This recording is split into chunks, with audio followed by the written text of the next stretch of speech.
important piece of advice. Oh my god, why am I getting emotional? I think because I'm trying to help people. I just didn't think that I would be able to get to this place. Anyway. So, you've been diagnosed. You probably don't know where to start, and you probably don't know how to even move on from here. This is the purpose of this video, to show you that there is actually a life that you can live with celiac disease that is pretty normal. My name is Rebecca Waller. When I was diagnosed with celiac disease 4.5 years ago, I felt as though my life was over. That might sound dramatic to some people.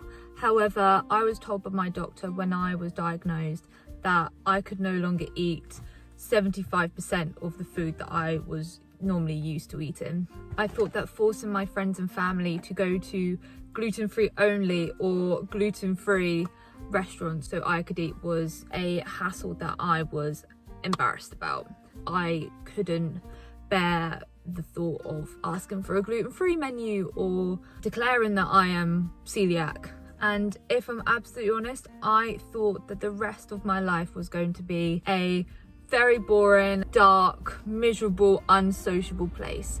That is the purpose of this video, to create a really safe, encouraging space for those that have been diagnosed with celiac disease, gluten intolerance, or any intolerance for that matter. We now live in a much more advanced society where being gluten-free is so much more common. In the 4.5 years that I've been diagnosed, the amount of people that now are aware of celiac disease or different intolerances, and to not be embarrassed. It's such a easy thing to be embarrassed because the effects of what happens when you eat gluten are not very pleasant. However, I'm going to be going into not massive amount of detail, but I'm just going to be very open about what happens, because for those of you who know someone that's been diagnosed, you yourself have been diagnosed, I want you all to be aware of what happens. So, what is celiac disease? Celiac disease is an autoimmune disease whereby eating gluten damages our body. There is a lot of misconception that people think that it is an allergy. It is not. It's an autoimmune disease. We can touch gluten, we can handle gluten if we're cooking for people. However, the only way that we can get fully affected is to digest it. The best way to describe it is, and I'll show a picture here of what is called the villi, which is in our gut lining. In the first image, you can see that the villi is almost like fingers. They're very happy, they're very healthy, and they collect the nutrients of the food that you're eating. And the nutrients then go into your body and then you are healthy. And that's kind of how things work. As you can see in the second picture, this is what happens to our villi when it is damaged. So they shut down and we no longer collect the nutrients from the food that we are eating. So this can lead to, in my case, weight loss that I couldn't understand, or just not being able to gain weight. Celiac disease can affect 1 in 100 of us, and about 500,000 people in the UK are undiagnosed. It also runs in the family. So for example, I have a brother. He will need to eventually get tested just to check that he doesn't have the gene.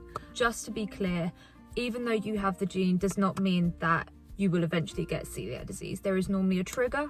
In my experience, the trigger was antibiotics. A lot of people probably think that ignorance is bliss, and don't get me wrong, I understand that. However, it's better to be aware rather than continuing to damage your body, because you don't know what the long-term effects of that will be. We can't grow out of it, unfortunately. We do have it for life. The only way that we can get around celiac disease is to eat a very strict gluten-free diet. Now, I just want to make it very clear, even that phrase, "it's for life," terrifies me still. That's something that I also wanted to address in this video, that even though it's for life, there are so many gluten-free things that are naturally gluten-free. Nobody knows the cause for why our bodies think that gluten is harmful. I'm hoping in the next 5 to 10 years, there'll be some scientific discovery as to why, but at the moment there is no cause. So for me, overnight, I started getting really bad diarrhea.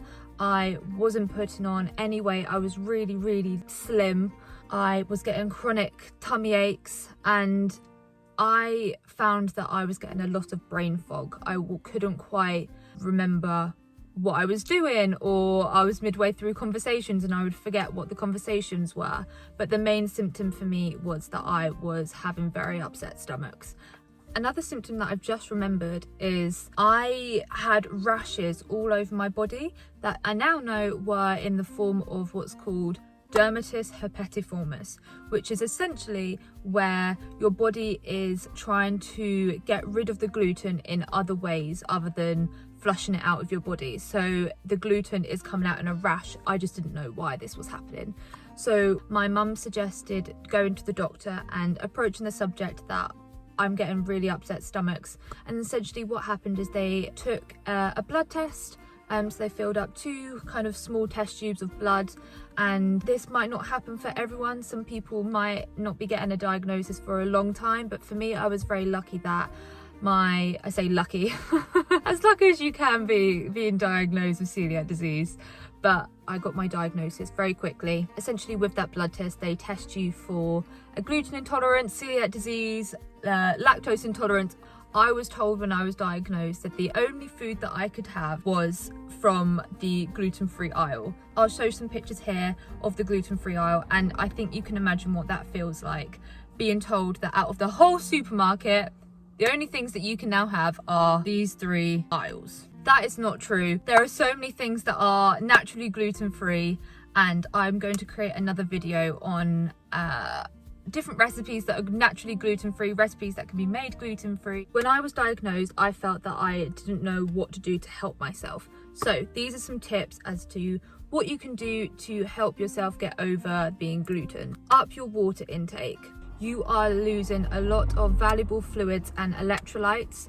You will want to definitely drink a lot more water because it also flushes the nasties out.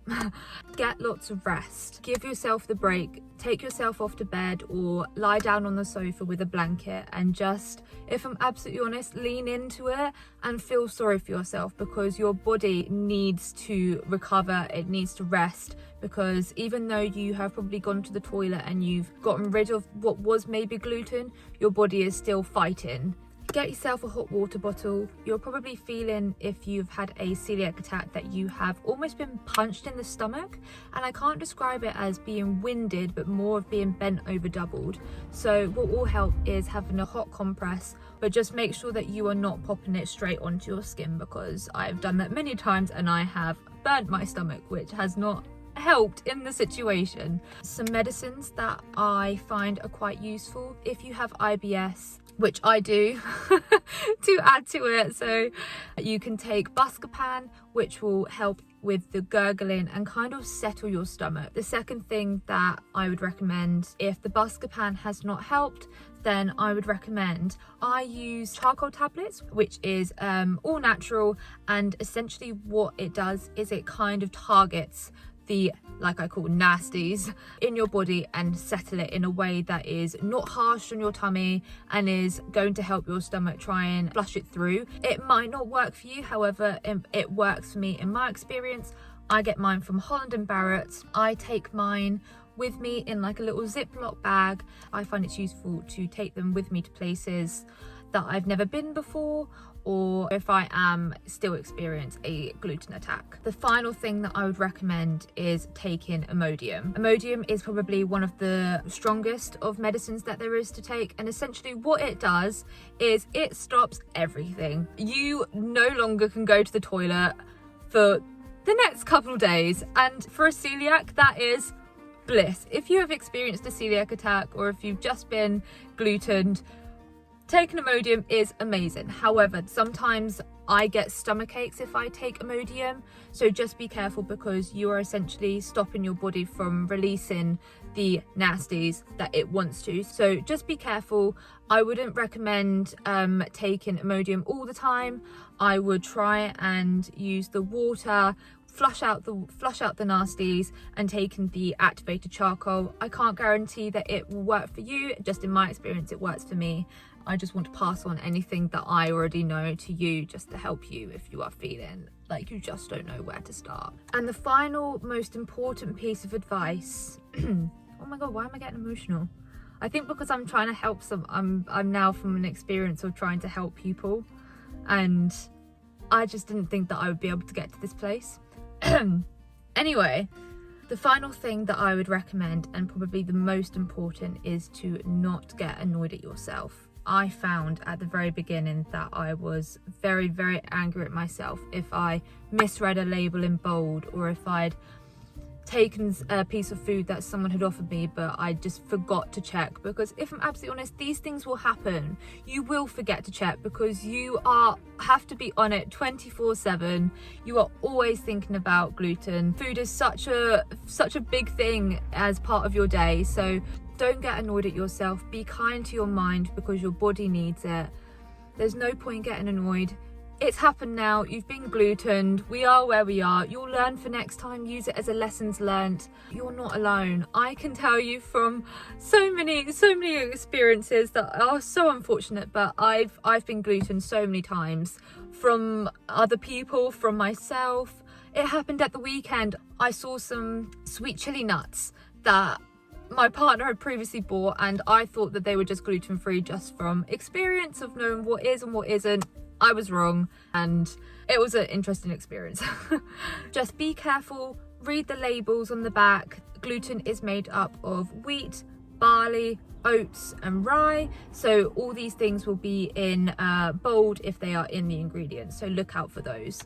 I really hope this video helps you. I feel like when I was diagnosed, I could have really done with this kind of video, just to tell me that I'm not alone and just give me some little tips and tricks. In my next video, I am going to be discussing where you can eat that is gluten-free and some alternatives to foods that you might not be able to have now, but there are now alternatives out there that are just as good.